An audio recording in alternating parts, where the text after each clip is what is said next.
Hi everyone, A to Z female health series లో ఈ రోజు లెటర్ F. ఫైబ్రాయిడ్స్ ఉన్నాయి, మాకు సర్జరీ పడుతుందా అని చాలా మంది రిపోర్ట్స్ పట్టుకుని వస్తూ ఉంటారు. అసలు ఫైబ్రాయిడ్స్ అనేది డేంజరస్?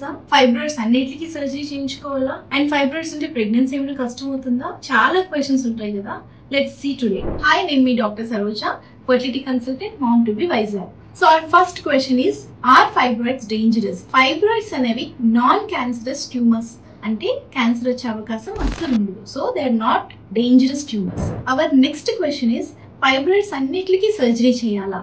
అవసరం లేదు. స్కాన్ లో కనిపించిన ప్రతి ఒక్క ఫైబ్రాయిడ్ కి మనం సర్జరీ చేయాల్సిన అవసరం లేదు. కానీ ఎప్పుడు చేయాలి? ఒకవేళ పేషెంట్స్ హెవీ మెన్స్ట్రల్ బ్లీడింగ్ తో బాధపడుతున్నా, బ్లీడింగ్ లో క్లాట్స్ ఉన్నా, బ్లీడింగ్ అప్పుడు చాలా ఎక్కువగా పెయిన్ వస్తున్నా, లేదంటే ఫైబ్రాయిడ్ ఉండడం వల్ల బవులు బ్లాడర్ మీద ప్రెషర్ పడి వాళ్ళకి మోషన్ కానీ యూరిన్ కానీ పాస్ చేయడం కష్టం అవుతుందంటే ఈ కండిషన్స్ లో మాత్రమే మనం ఫైబ్రాయిడ్ సర్జరీ చేయించుకోవాలి. మన థర్డ్ క్వశ్చన్, ఫైబ్రాయిడ్స్ ప్రెగ్నెన్సీని ఎఫెక్ట్ చేస్తాయా? ఫైబ్రాయిడ్స్ ఉన్న ప్రతి ఒక్కరికి ప్రెగ్నెన్సీ ఎఫెక్ట్ కాదు.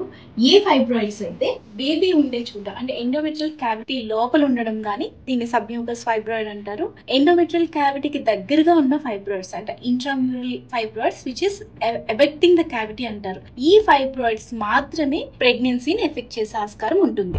అండ్ ఒకవేళ సర్జరీ అవసరం పడితే లాప్రోస్కోపీ ద్వారా కానీ హిస్టోస్కోపీ ద్వారా కానీ ఈజీగా ఫైబ్రాయిడ్స్ ని రిమూవ్ చేయొచ్చు. అండ్ రిమెంబర్, అవసరం ఉన్న వాళ్ళకి ఇది షేర్ చేయడం మర్చిపోకండి. అండ్ దీనికోసం ఇంకా ఏమైనా మీకు డౌట్స్ ఉంటే కామెంట్ సెషన్ లో FIB అని టైప్ చేస్తే కంప్లీట్ డీటెయిల్స్ మీకు DM చేస్తాను.